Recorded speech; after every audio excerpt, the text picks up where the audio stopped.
जब इसके बारे में जानकारी अच्छे से जानकारी हो जाती है कि हम पल में हंसते हैं, पल में रोते हैं, और इसके दौरान भीतर क्या क्या होता है, भीतर जो हो रहा है उसी को रोक करके बाहर जो आ रहा है उसको रोका जा सकता है। जैसे कोई हंसने की बात आई और आपने हंसना शुरू किया।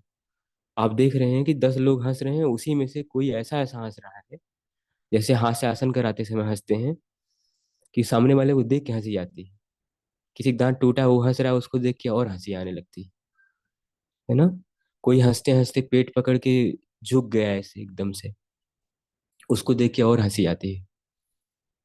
कोई दृष्टा हो जाए अगर उसी में, तो उसको ये दिखेगा कि देखो ये बात है, इससे इतना रोमांच पैदा हो रहा है। उस रोमांच के प्रक्षेपण से, बाह्य प्रक्षेपण से चेहरा ऐसे फैल रहा है और आदमी खुश होके हंस रहा है। अभी अभी फिर थोड़ी देर में नॉर्मल हो जाएगा, इसके बाद फिर थोड़ी देर में दुखी हो जाएगा। या पीछे की चिंताएं देखो हावी हैं, चेहरा कैसे बना हुआ है। या पीछे की चिंताएं देखो हावी हैं, पीछे की कोई घटना सोच सोच के देखो मुंह कैसे बनाया हुआ है। तो हंसना, रोना, दुखी होना, खुश होना, ये बहुत बारीकी से साफ साफ दिखने लगता है। जब किसी और का दिखने लगता है, इसका मतलब अपना देखने की क्षमता भी आ गई है। तो मतलब ये नहीं हम कह रहे हैं कि सुख दुख दोनों दोनों को देखिए और एंजॉय मत कीजिए। एंजॉय आनंद होता है। देखा नहीं होगा कभी किसी बौद्ध भिक्षु को या किसी बड़े संत को रावण की तरह हंसते हुए। आचार्य श्री को देखा ना मुस्कुराते हुए, बाकी किसी को नहीं देखा होगा भयंकर तरीके से रावण की तरह हंसते हुए। जो प्रबुद्ध वर्ग है उसे मालूम होता है यह बाह्य प्रक्षेपण है और ये भीतर क्रियाओं से हो रहा है। अगर हम बहुत खुश होने लगे, बहुत खुश होने लगे, खुश होने की आदत डाल दिया, मतलब ऐसे मोटा मोटा नकली नकली, जैसे सुना होगा ना आजकल लाफिंग होता है कि सचमुच नहीं तो झूठ है मुस्कुराओ, बिना किसी कारण के हंसते रहो। ऐसा करने से केमिकल चेंज होगा और आपका शरीर कम से कम ठीक रहेगा, इम्यूनिटी अच्छी रहेगी, बार बार सर्दी जुकाम से बचेंगे। इम्यूनिटी बहुत अच्छी रहती है सचमुच हंसने से। लेकिन भीतर से आनंदित हो तो फिर बात ही क्या। भीतर से आनंदित हो तो फिर बात ही क्या।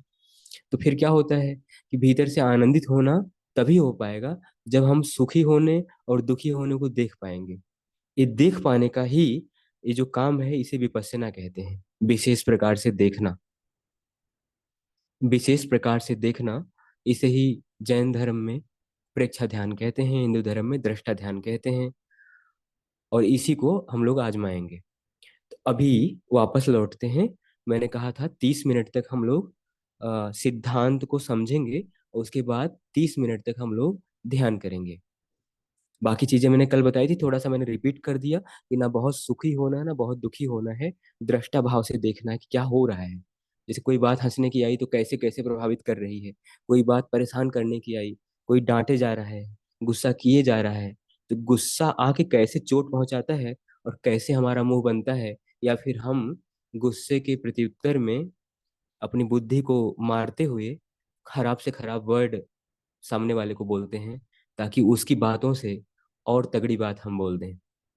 मतलब उसने कोई बाण चलाया तो उससे तगड़ा हमारा बाण होना चाहिए। और होता भी है। गुस्से में सारी भावनाएं एकाग्र हो जाती हैं। गुस्सा भी एक तरह से ध्यान ही है। गुस्से में देखा होगा कि कोई व्यक्ति जो शरीर से बहुत कमजोर है, अचानक से चार चार लोगों को मारे जा रहा है, कोई उसका कुछ नहीं बिगाड़ पा रहा है, उसकी ताकत बढ़ गई। कोई भी भावना जब अति प्रेरित हो जाती है, चाहे वो गुस्सा हो, चाहे वो लोभ हो, चाहे वो वासना हो, उस समय व्यक्ति की क्षमताएं उसी हिसाब से प्रभावित होती हैं। गुस्से में अक्सर देखा होगा कि शरीर की क्षमताएं बहुत ज्यादा बढ़ जाती हैं, क्योंकि फोकस एक ही तरफ हो जाता है। ऐसे ही जब कोई डिप्रेस होता है, तो मेडिटेशन और डिप्रेशन में बहुत फर्क नहीं है। मेडिटेशन में किसी एक विचार को पकड़ करके सारे विचारों को छोड़ करके डूबा जाता है, और डिप्रेशन में किसी एक विचार को पकड़ करके दुखी होते होते होते होते यूं डूबते चले जाते हैं। आसपास क्या हो रहा पता नहीं चलता है। कोई डिप्रेस हो, एक रूम में खुद को बंद कर लेता है, जैसे कोई साधु संत अपने आप को कहीं एकांत में रख ले, कोई फर्क नहीं पड़ता। ऐसे गुस्सा भी एक तीव्र भावना है। वो जब आती है, सारे तरफ से विचार हट के केवल एक ही बात उस समय सोच रहा होता है, बाकी कुछ दिखता उखता नहीं। गुस्सा आने पर आंखों से दिखना कम हो जाता, केवल वही बात दिमाग में चल रही होती जिसकी वजह से आया है। कान से सुनाई देना बंद हो जाता है, कम हो जाता है। शरीर पे चोट लगे मारपीट के समय देखा होगा, ऐसे आप शांत हो, खुश हो, थोड़ी सी लग जाए तो बहुत दुखती है। लेकिन गुस्से के समय लोग मारपीट करते हैं, उस समय घाव का पता नहीं चलता है। बाद में जब मन शांत होता है तब मालूम होता है कितनी चोट लग गई। तो कोई भी भावना जब अति प्रेरित होती है, मन एक ही दिशा में काम करता है, तो उसकी संवेदनाएं मर जाती हैं व्यक्ति की। उसे मालूम नहीं होता कि मेरे मेरे ऊपर क्या हो रहा है, तो दूसरे के ऊपर क्या हो रहा है वो उसकी चिंता एकदम नहीं करता है। तो जितना बुरा से बुरा बोल सकता है, जितना बुरा से बुरा कर सकता है करता है। इसीलिए वंदना दीदी, एकदम लोड नहीं लेना। अगर तनाव लिया, अगर चिंता किया, संवेदनशीलता ही खत्म हो जाती है बॉडी की और मन की भी। अगर संवेदनशीलता कम हो गई तो ब्रेन उस तरह से कभी नहीं काम कर सकता जितना उसको करना चाहिए। अगर एग्जाम पॉइंट ऑफ व्यू से जा रहे हैं तो एकदम नहीं सोचना है कि मुझे लोड लेना है। जो पढ़ा लिखा है उस पे पानी फिर जाएगा, श्रिंक हो जाएगी पूरा। जो मतलब ब्रेन की कैपेसिटी श्रिंक हो जाएगी, पीछे की रिकॉलिंग पावर खत्म हो जाएगी। जितना पढ़ा है याद करोगे याद ही नहीं आएगा, लगेगा हैंग कर गया दिमाग। पढ़ा लिखा है बकायदे जो, वो भी हैंग कर जाता है, क्योंकि हम ओवर स्ट्रेस जब ले लेते हैं। डर भय काबू, डर भय हो जाता है ना, तो हम जैसे अभी क्लास के लिए कोई पूर्व तैयारी नहीं होती, मेरी कभी नहीं होती। अगर होती तो हम बोल ही नहीं पाते ठीक से। पूर्व तैयारी कभी नहीं होनी चाहिए इस तरह की। मेहनत जब कर रहे हैं तो बहुत बढ़िया करिए, लेकिन चिंता मत करिए, बढ़िया परफॉर्म करेंगे। और इधर वापस देखिए, दो तीन चीजें हैं, इनको जान लेते हैं फिर आगे हम लोग ध्यान करेंगे। एक होती है श्रुतमयी प्रज्ञा। शब्दों पे मत जाना, इन्हें याद करने की कोशिश करना। कि जो बात बात विचार हम लोग करते हैं तमाम तरह की, किताबें पढ़ लेते हैं, कोई धर्म की चीज पढ़ लेते हैं, कोई और चीज देख लेते हैं, रामायण महाभारत देख लिया, प्रभावित हो गए थोड़ी देर, थोड़ी देर प्रभावित रहते हैं, लेकिन उसे अपने जीवन में जब उतारना होता है तो बड़ा कठिन होता है। तो आचार्य जी एक उदाहरण देते हैं कि जमाना एक ऐसा हुआ, रामायण महाभारत सभी देखते हैं, सभी पढ़ते हैं, रोज टीका लगा के निकलते हैं, लेकिन जीवन में बदलाव नहीं होता है। थोड़ी सी जमीन के लिए दो भाई लड़ते हैं कि मेरी जमीन तेरे में चली गई, वापस कर दो। जान के प्यारे हो जाते हैं, एक दूसरे के दुश्मन हो जाते हैं।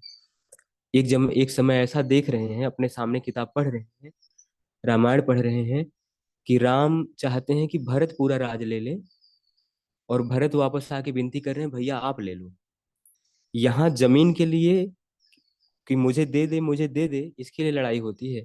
वहां तुम ले लो, तुम ले लो, इसके लिए पूरा संघर्ष चला। ये सब पढ़ने देखने वाला व्यक्ति भी अपने भाई से लड़ रहा है जमीन के लिए। मतलब ये हुआ श्रुतमयी प्रज्ञा का, कि किताबों के माध्यम से, लोगों के माध्यम से बहुत सारी चीजें सुनते हैं, लेकिन जब बात आती है जीवन में उतारने की तो बिल्कुल नहीं उतरता है। मैंने सुना है लोगों को लगातार रामायण महाभारत की लगातार चौपाइयां बोलते हैं, उनको याद है, गीता महाभारत न जाने कितनी चीजें याद हैं, लेकिन जब उसको अप्लाई करने की बात आती है तो बहुत कठिन होता है। उस जमाने में जब भगवान बुद्ध घर छोड़ के निकले, तो न जाने कितने ऐसे ज्ञानी ध्यानी रास्ते में मिलते गए। वो उन लोगों से पूछते गए, कुछ ऐसा बढ़िया शॉर्टकट तरीका हो तो बताओ। हर जगह गए, कुछ ऐसा तरीका हो तो बताओ। सीखने की कोशिश भी किया। जो लोगों ने कहा वो किया, लेकिन कर करके देखा तो उन्हें संतोष नहीं मिला। उन्हें लगा कि जो हमको चाहिए वो हो नहीं रहा है। ये तो रटी रटाई बातें हैं, ये तो लिखी लिखाई बातें हैं, हमारे अनुभव पे नहीं आ रही हैं। किसी के साथ हुआ होगा लेकिन मेरे साथ नहीं हो रहा है।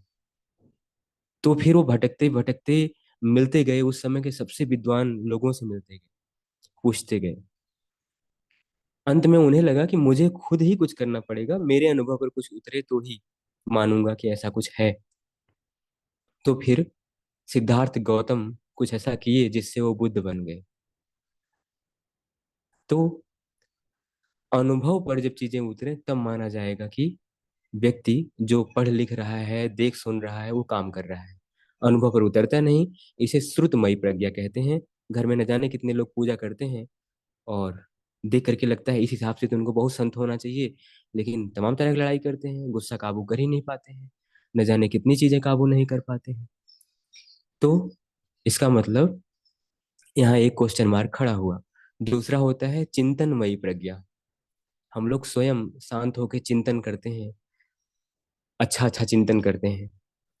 जैसे आजकल नए नए सारी चीजें आई अफर्मेशन के रूप में, कि I am very happy, I am very nice, I am very healthy.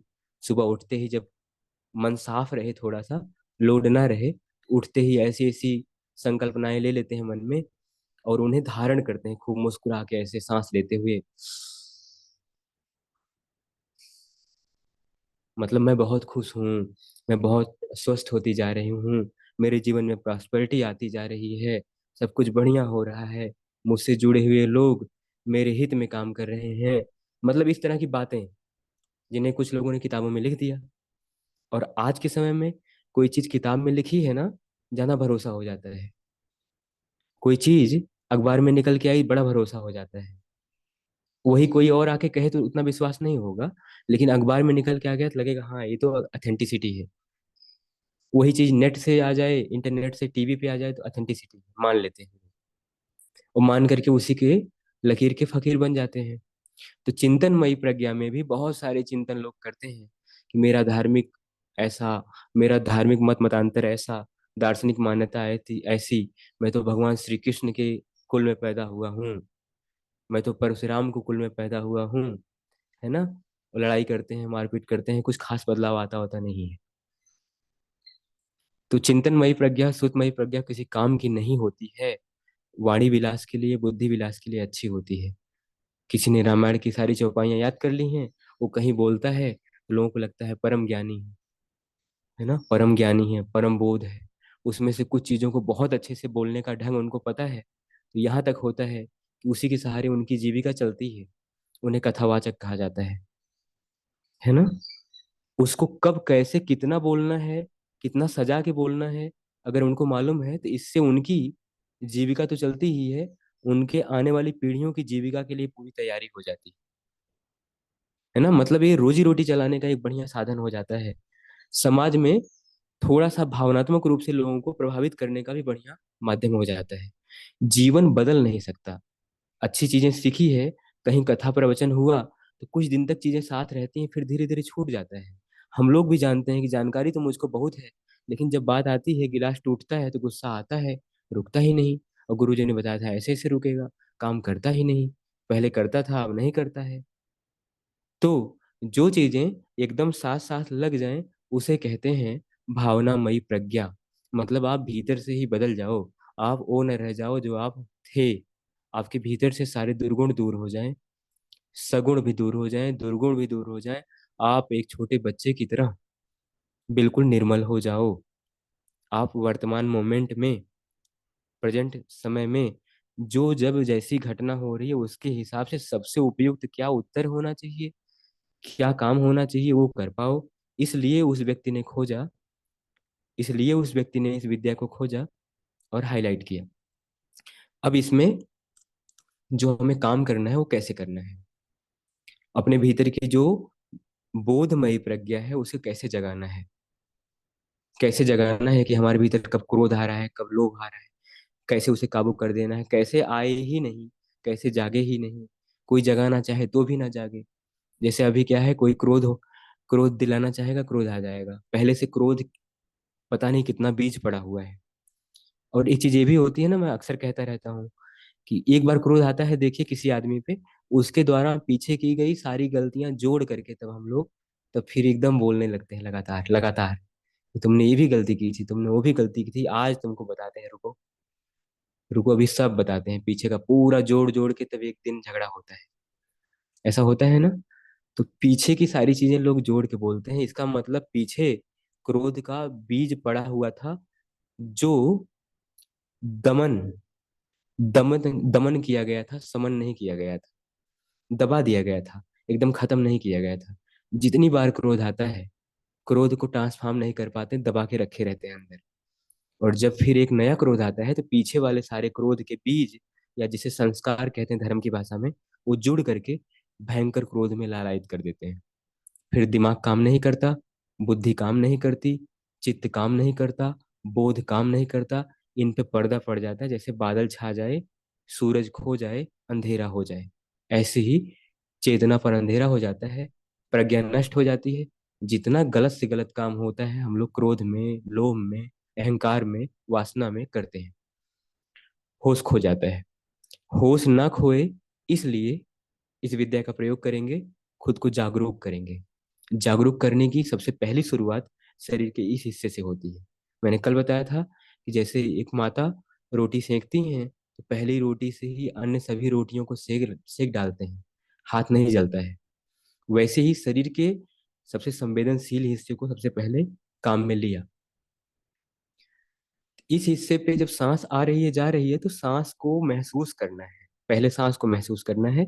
अभी तक सांस महसूस नहीं होती। अभी तक तो लोगों से कहता हूँ कि नाक पता करो कौन सी बंद है कौन सी चालू है, तो सीधे लोग कहते हैं दोनों चालू है सर, दोनों सांस आती है जाती है। नहीं, दोनों बराबर चालू नहीं रहती है, बहुत कम चालू रहती है, 4 मिनट के लिए सुबह, 4 मिनट के लिए शाम, स्वर विज्ञान की तरफ से।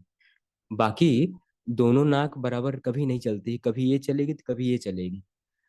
और ये भी नहीं है कि जुकाम की तरह पूरा बंद हो जाए, थोड़ा बंद रहती है, बाकी चालू ही रहती है। तो जब आप सांस पे अभ्यास करना शुरू करेंगे तो क्या करना है, सांस कब आ रही है जा रही है ये यही देखना है। बाद में इतना आप जागरूक हो जाएंगे, ये भी मालूम होने लगेगा कब किस नाक से सांस आ रही, हाथ होत नहीं लगाना पड़ेगा। अपने आप मालूम होगा कि ये नाक थोड़ी बंद है, ये नाक थोड़ी चालू है, सांस लेने पे आ रहा है। पहले क्या करना है, इतनी सी जगह को जागरूक बनाना है, जिसे कहते हैं सेंसिटिव बनाना है। क्यों बनाना है, क्योंकि इतनी सी जगह को जागरूक बना के उसी रोटी से पूरी रोटियों को सेकना है। पूरे शरीर को फिर ऐसे ऐसे अपना होश हर जगह पे ले जाएंगे, एक एक अंग पे, और उस जगह पे हो रही संवेदनाएं महसूस होने लगेंगी, पूरा शरीर तरंगों की तरह। वीडियो रुक रहा है क्या?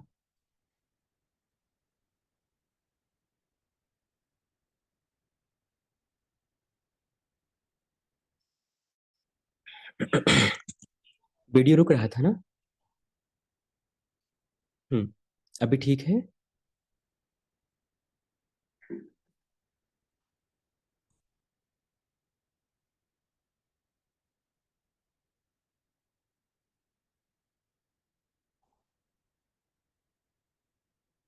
अभी ठीक है ना सब कुछ? एक मैसेज करिए। तो पूरे शरीर की संवेदनाएं महसूस होने लग जाएंगी, और पूरे शरीर की संवेदनाओं के माध्यम से ये मालूम होगा, हाँ, पूरे शरीर एक कंपन की तरह महसूस होगा, जैसे लगेगा पूरे शरीर में वाइब्रेशन हो रही है। जब जब हम कुछ सोच रहे हैं तो बढ़ रही है, जब जब हम नहीं सोच रहे हैं तो अपने आप घट रही है। जब हम कुछ सोच रहे हैं और खराब सोच रहे हैं तो बहुत परेशान हो रहे हैं, बहुत जना व्याकुलता की तरंगे बढ़ रही हैं। तरंगों की पहचान आ जाएगी, जिसे दो भागों में बांटा, राग और द्वेष। अच्छी लगने वाली तरंगे और खराब लगने वाली तरंगे। खराब लगने वाली तरंगे में दर्द की तरंगे, जलन की तरंगे, है ना, पसीने जैसा तरंगे, कंपन जैसी तरंगे। और जब आप कोई भी द्वेष जगाओगे, मतलब किसी के बारे में मन में गुस्सा करोगे, घृणा करोगे, कोई बेकार सी चीजें करोगे, तो बुरी तरंगे पैदा होनी शुरू होती है, मालूम होने लगता है। जब ये मालूम होने लगता है, अलार्म बज जाता है, तो पहले ही आप सावधान हो जाते हैं। और एक समय ऐसा भी आता है कि ऐसी तरंगे उत्पन्न ही नहीं होती हैं। उपजित्वा निरुज्झन्ति यदा पश्यस्ति पन्या, ऐसा पाली भाषा में भगवान ने कहा कि उपजता है और नष्ट हो जाता है, उपजता है और नष्ट हो जाता है। क्या उपजता है? या तो अच्छा विचार या तो बुरा विचार मन में उत्पन्न होता है, नष्ट हो जाता है। कई बार हम उस पर रिएक्शन लेते हैं, कई बार रिएक्शन नहीं लेते। और बुरा लग रहा होता है, तुरंत पैर बदलते हैं, कि पैर दुख रहा है तो पैर बदल देते हैं, आराम मिल जाएगा, है ना। तो जो जो बुरा लगता है उस चीज को हम बदल देना चाहते हैं, और जो जो अच्छा लगता है उसको और चाहते हैं। तो जो बुरा लग रहा है उसको भी छोड़ देना है, जो अच्छा लग रहा है उसको भी छोड़ देना है, और नहीं चाहना है और दूर नहीं भागना है। जो जैसा है उसको वैसे देखना है, इसे दृष्टा भाव कहते हैं। इसे ही विपश्यना में करना है। तो पहले नाक के इस हिस्से पे सांस आ रही है जा रही है उसी पे ध्यान देना है, बैठे बैठे उसी पे ध्यान देना है, और कुछ सोचना नहीं है, ना अच्छा सोचना है ना बुरा सोचना है। तो 3 दिनों तक इसी हिस्से पे काम करना है अभी। इसके बाद 3 दिनों के बाद जब यहाँ की सेंसेशन मिलने लग जाएगी, जैसे लगेगा यहाँ कीड़ा रेंग रहा है, यहाँ पसीने जैसा हो रहा है, यहाँ के बारे में पूरी जागरूकता हो जाएगी जब 3 दिन में, तब फिर पूरे शरीर की यात्रा की जाएगी। और पूरे शरीर को बेध दिया जाएगा। एक एक जगह पे पूरी जागरूकता बढ़ा दी जाएगी। तब फिर विपස්සना की जाएगी उसी के माध्यम से। तो सील का पालन कल हमने बताया था, पंचशील का पालन करना, सत्य, अहिंसा, आस्तेय, अपरिग्रह, ब्रह्मचर्य का पालन करना। जो पालन करेगा वही इस साधना में आगे बढ़ पाएगा, नहीं तो कुछ पता वता नहीं चलेगा। पता ही नहीं चलेगा यहाँ सांस का और अन्य एहसास का। तो अगर आप चाहते हो कि सारे एहसास आपको मिलते जाएं, तो यहाँ पर पंचशील का पालन करना, जो मैंने पूरा कल बताया था, फिर रिपीट कर दूंगा। लेकिन अभी सांस आ रही है और जा रही है, इतना ही जानना है। कुछ सोचना ही नहीं। मन भटक जाए तो फिर वापस ले आना है। मन की आदत है भटकने की, घबराना नहीं है, बेचैन नहीं होना है कि सब लोग बैठे हैं, मेरा मन तो भटक जा रहा है। वापस बार बार ले आना है। पैर दुखे पैर नहीं बदलना है, हाथ दुखे हाथ नहीं बदलना है, आंख खोलने का मन करे मत खोलना, बेचैन हो जाना, परेशान मन सांस पे लगाना, आंख ना खोलना, कोशिश करना कि थोड़ी देर बैठेंगे। और थोड़ा ये सोचना कि सर अगर 10-10 घंटे बैठ सकते थे तो क्या हम लोग 25 मिनट नहीं बैठ सकते? बैठ सकते हैं। ठीक से बैठिए। सांस लेते हैं, छोड़ते हैं। सांस का नाक की नली में टच महसूस करें। जिनको ना महसूस हो वो थोड़ी सी सांस ज्यादा ले सकते हैं अंदर, थोड़ी गहरी ले सकते हैं और छोड़ सकते हैं, तब महसूस होने लगेगा। जब महसूस होने लगे तो फिर धीमी सांसों पे आ जाना, नेचुरल सांसें जैसी आप चल रही हैं। और फिर उसी पकड़ बनाना कि सांस आ रही है, जब तक आ रही जान रही हूँ, जब तक जा रही जान रहा हूँ। सांस के आवागमन पर ही ध्यान देना, इसके अतिरिक्त कुछ नहीं सोचना।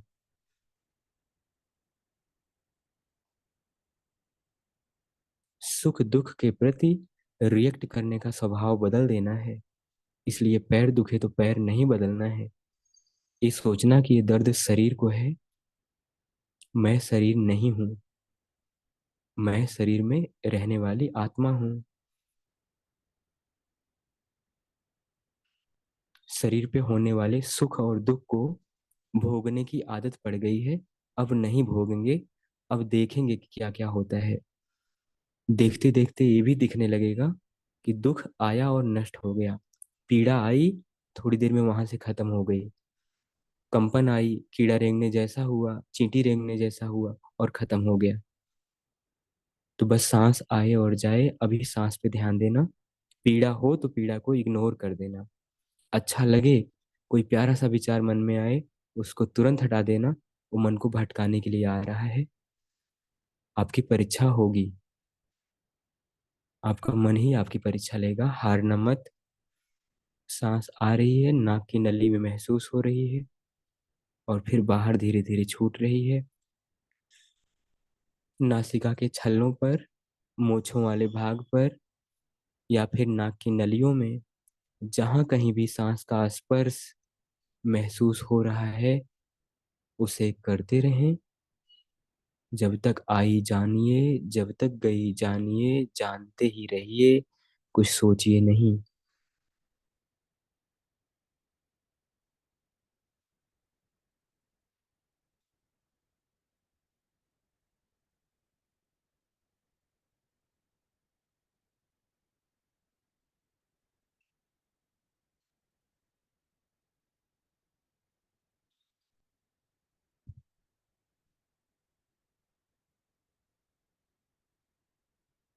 जानना ही शेष बचे, शरीर खो जाए, होश पूरे शरीर से खो जाए, केवल नाक के हिस्से में होश रहे।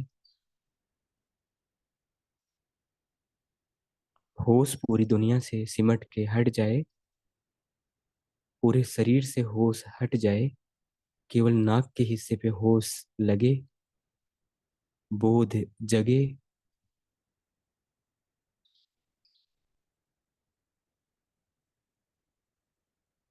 जिनको सांस मालूम ना हो, वो थोड़ी सी तेज भरना और तेज छोड़ना, 8-10 बार। जब मालूम होने लगे तब नेचुरल सांसों पे आ जाना। ध्यान करने की कोशिश नहीं करना। ये तो ध्यान की शुरुआती नींव डाली जा रही है। ये ध्यान नहीं है, यह एकाग्रता का माध्यम है। सांस को जानते रहिए।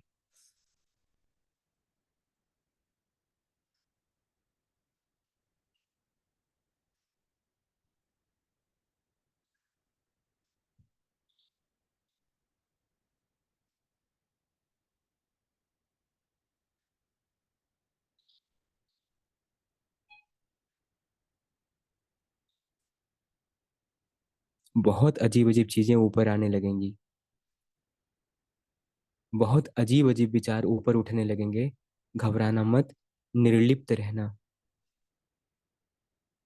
पीड़ाएं उठ सकती हैं, अन्य संवेदनाएं जाग सकती हैं, उनके प्रति निर्लिप्त रहना। संलिप्त होके भोग नहीं भोगना। दुख हो रहा है तो और दुखी मत होना, पीड़ा हो रही तो और पीड़ित मत मत होना। समता रखना, सुख में दुख में सम रहना। बस सांस आई और जा रही है, फिर आई और जा रही है। शब्द भी ना जोड़ें, बस जाने।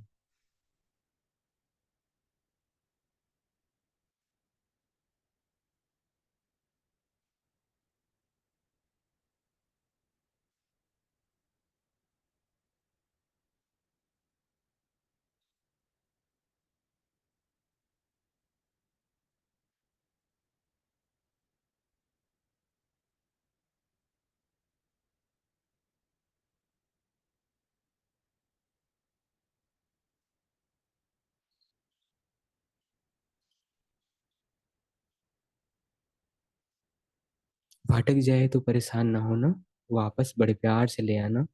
कि मन की आदत है भटकने की तो भटक गया, फिर वापस लगाएंगे, काम पे लगाएंगे।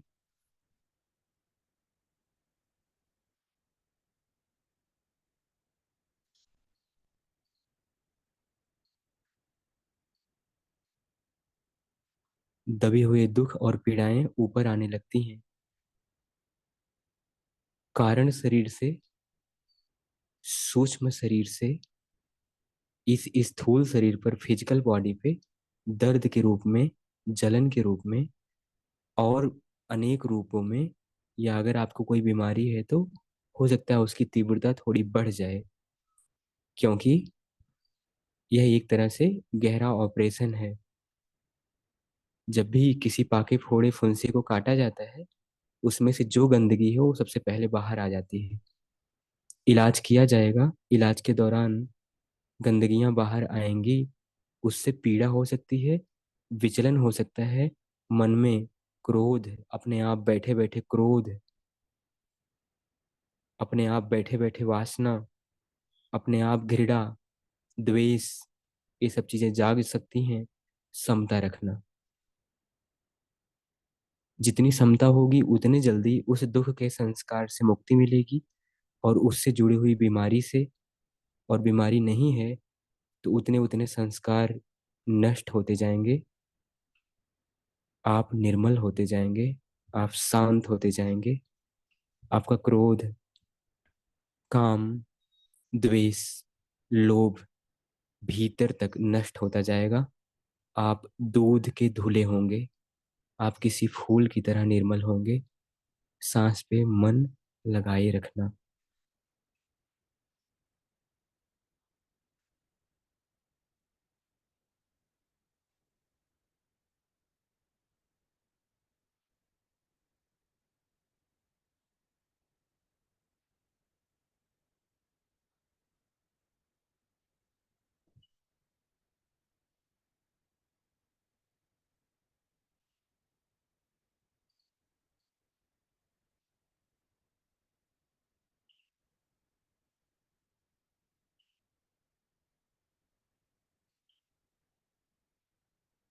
फिर भूल जाए, मन भटक जाए तो सांस तेज कर लेना 10-12 बार, तब मन सांस पे फिर लग जाएगा। लगाइए।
मन विचलित होगा, जान जाना कि विचलित हो रहा है, तर्क देगा ये ठीक नहीं है, इससे अच्छा कुछ और होगा, ऐसे नहीं वैसे सही, बाद में कर लेंगे, अभी दुख रहा है बाद में कर लेंगे। मत सुनना। मन मन ही मन में प्रवेश नहीं करने देगा, मन ही मन का दुश्मन बन जाएगा। समता रखना, वो दर्द, वो पीड़ा, वो दुख, वो व्याकुलता नष्ट हो जाएगी। अपने काम पे लग जाना, सांस आई गई जानते रहिए।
सांस का साथ ना छूटे, जब तक जा रही है तब तक, जब तक आ रही है तब तक।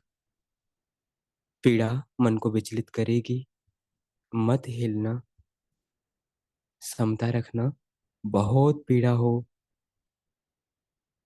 धीरे से पैर बदल देना, शरीर का कम से कम हिस्सा हिले, क्योंकि शरीर हिलेगा तो समस्त तरंगे विचलित होंगी, मन विचलित होगा। कोशिश करें समता रखने की। दर्द दर्द नहीं है, दुख की कोई संवेदना है जो निकल जाना चाहती है। आप पैर बदल देंगे, नहीं निकल पाएगी। आप बैठे रहेंगे, उसकी वो दृढ़ा हो जाएगी, उसकी निर्जरा हो जाएगी, वो संस्कार नष्ट हो जाएगा, उससे जुड़ा हुआ दुख नष्ट हो जाएगा। आप बड़े निर्मल हो जाएंगे। ये कोई पीड़ा पीड़ा नहीं है, ये रहने वाली नहीं है।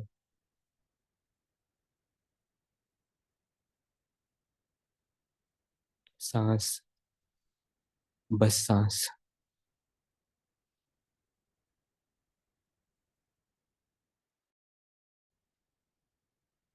व्याकुलता चेहरे पे व्याकुलता चेहरे पे आने ना पाए। अब तक दुख आया तो व्याकुल तो हुए, सुख आया तो हंसे ही। दोनों से मुक्त होना है, यही भगवान श्री कृष्ण भी कहते हैं। सुख दुख में कृत्वा लाभौ जयाजो, ततो युद्धाय यस्व नैवं पापम वापस्यसि। यही युद्ध है जो आप लड़ रहे हो। एक तरफ पीड़ा है, दूसरी तरफ विश्राम है। जितनी समता रखेंगे पीड़ा नष्ट हो जाएगी, उससे जुड़ा हुआ संस्कार नष्ट हो जाएगा। आप सांस पे ध्यान दीजिए, आपकी समता पुष्ट होगी, आपकी समता प्रबल होगी।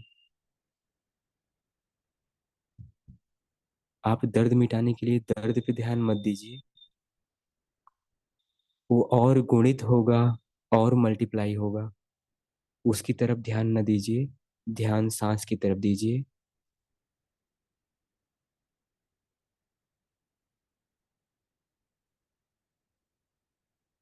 किसी को घबराहट हो रही है, बेचैनी हो रही है, उसकी तरफ ध्यान न दीजिए, समता की तरफ ध्यान दीजिए। आपका जीवन बहुत आसान हो जाएगा, सब कुछ बेहतर हो जाएगा। ये बहुत अमेजिंग है।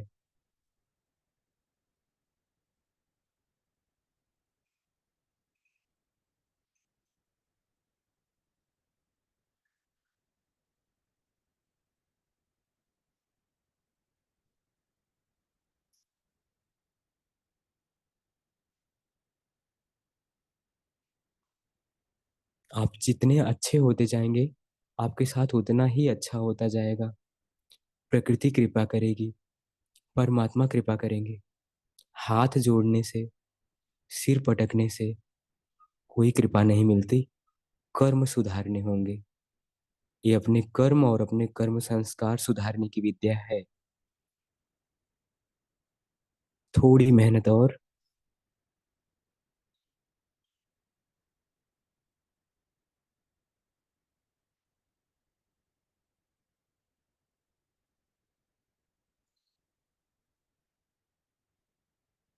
सांस।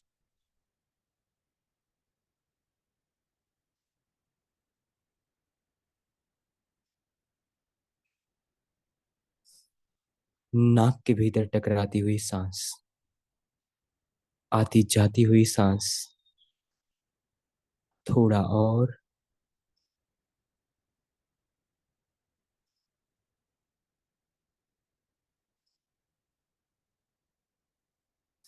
संपूर्ण शरीर, सर्दी गर्मी दर्द भूल कर केवल सांस।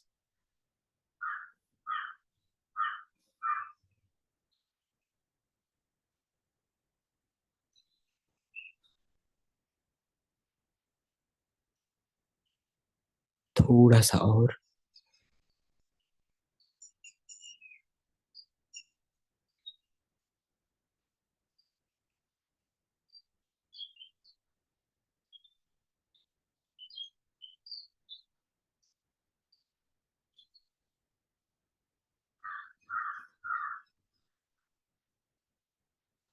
अब जागरूक हो जाना है। पैर धीरे धीरे खोल दीजिए जैसे आपको करना है। और जैसे जैसे सुख मिलता जाए, सुख को जानिए। कैसे कैसे रिलीफ मिल रहा है, कितना भीतर तक महसूस हो रहा है। गतिविधि के प्रति जागरूक रहना। पैर अपना फैलाना हो फैला लीजिए और आंखें खोल दीजिए।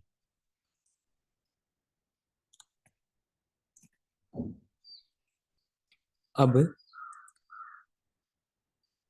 इसका अभ्यास 10.5 घंटे करवाया जाता है। यहाँ इस क्लास में मुश्किल से 18-20 मिनट कराया गया। क्या इससे फायदा होगा? इस उम्मीद से कहता हूँ कि फायदा होगा, क्योंकि वहाँ 10.5 घंटे करवाया जाता है। ईमानदारी से मुश्किल से 1-2 घंटे लोग करते हैं। 58 लोगों में से केवल 3-4 लोगों ने अच्छे से किया। मुझे ये उम्मीद है कि आप लोग बहुत अच्छा करोगे, क्योंकि कम करवाया जा रहा है। और बीच बीच में बोल इसलिए रहा हूँ कि मन भटके नहीं। तो गुरु जी की रिकॉर्डिंग है यूट्यूब पे, वो मैं पर्सनली सबको भेज दूंगा या ग्रुप में भेज दूंगा। उसको देखना, रात में एक बार सोने से पहले जरूर कर लेना। क्योंकि हम लोग 10-12 घंटे तो कर नहीं रहे, थोड़ा कर रहे हैं। थोड़ा थोड़ा सुबह दोपहर शाम 10-10 मिनट का टाइम निकाल के, क्योंकि 10 मिनट का वीडियो है वो। कान में हेडफोन लगाइए, कमर सीधी ऐसे बैठ जाइए। थोड़ा कोलाहल जहाँ है वहां से दूर बैठिए, ताकि आपको कोई डिस्टर्ब ना कर पाए। 10 मिनट के लिए सुबह दोपहर शाम, रात में सोने से पहले तो जरूर करना है। और फिर वो बात कि जैसे ही करना शुरू करेंगे, पीड़ा, बेचैनी, घबराहट या जो दुख है वो शुरू हो जाएगा। विचलित मत होना। जितनी क्षमता रखेंगे उतनी जल्दी हमेशा के लिए खत्म हो जाएगा। आपको यकीन नहीं होगा, बिना दवा के आप ठीक हो जाएंगे। भरोसा रखना अच्छे से केवल।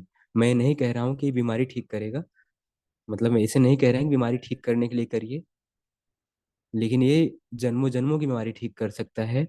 तो इस समय की बीमारी क्यों ठीक नहीं कर सकता है? बीमारियां हमारे संस्कारों का प्रतिफल होती हैं। जो हमारे कर्म संस्कार होते हैं, जो पाप की गठरी होती है ना, वही खुल रही होती है। वही बीमारी के रूप में खुल रही होती है। कोई भी बीमारी जो हम झेल रहे हैं वो हमारे कभी किए गए कर्मों का परिणाम है। जो अब नष्ट हो रहा है वो बहुत जल्दी से नष्ट हो जाएगा, जल्दी से नष्ट हो जाएगा और उस बीमारी से मुक्ति मिल जाएगी। और अगर कुछ ऐसा नहीं है, हालांकि संस्कार हम सबके पास हैं, सब बांधते हैं, पीड़ा सबको भयंकर होगी। एक समय ऐसा आता है कि 10.5 घंटे बैठा दो कोई पता ही ना चले, कोई पीड़ा होती ही नहीं।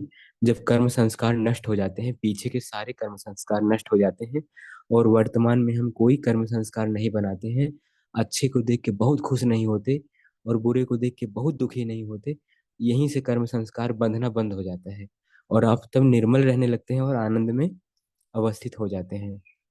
आनंद में आप रहने लगते हैं, यही अवस्था प्राप्त होने लग जाएगी। तो गुरुजी का वीडियो भेजूंगा, जो किसी ग्रुप में नहीं है वो मैसेज कर देना, उनको मैसेज कर दूंगा, तो जरूर करना। आज रात में करना, कल सुबह करना, कल दोपहर करना, फिर कल शाम को कराऊंगा। ये आज है, कल होगा, परसों होगा, चौथे दिन से विपश्यना सिखाई जाएगी। ये जिनका अच्छा होगा वही विपश्यना सीख पाएंगे, बाकी नहीं। और जो पंचशील का पालन करेंगे उनका ये मालूम होगा, नहीं तो ये भी नहीं मालूम होगा। पंचशील कल बताया था, फिर कल बता दूंगा। और वही यम नियम का पालन, वही सत्य अहिंसा अस्तेय अपरिग्रह और ब्रह्मचर्य का पालन करना, भोजन अच्छा करना, फोन किसी का आए तो कम से कम शब्दों में बात कर लेना, और चींटी वगैरह ना मरे, कोई जीव की हत्या ना हो, किसी को बुरा ना बोलना, चोट ना पहुंचे किसी को जरा सा भी, इन 10 दिनों तक केवल। फिर कहना उससे 10 दिन रुक जाओ फिर बताऊंगा बताऊंगी। 10 दिन मेरी साधना है ना। 10 दिन में आप ऐसे हो जाएंगे कि ना बताने लायक रहेंगे, ना बताएंगे। हाँ, बस दूसरे के ऊपर दया आएगी। ठीक। तो चिंतित नहीं होना, मेहनत करिए। और कोई सवाल है तो मुझे मैसेज कर दीजिएगा बाद में, व्हाट्सएप पे। ठीक है। बड़ी उम्मीद करता हूँ सब मेहनत करेंगे। और किसी को अगर लगता है कि इसमें कुछ तर्क किया जा सकता है तो आपके सारे तर्क पूरी तरह से स्वागत करता हूँ, लेकिन अभी नहीं। ये 10 डेज हो जाने दीजिए, देखिए कितना फायदा होता है। 55 से लेके अब तक जितनी आपकी उम्र है, ऐसा कभी कुछ मिला जो इतना काम किया होगा तो कहना। इतना कमिटमेंट मैं कर रहा हूँ, आपको मालूम है मुझे कमिटमेंट इस तरह का करना शोभा नहीं देगा, फिर भी कर रहा हूँ, तो इसका मतलब है कुछ दमदार होगा। ठीक। करिए। प्रणाम सभी।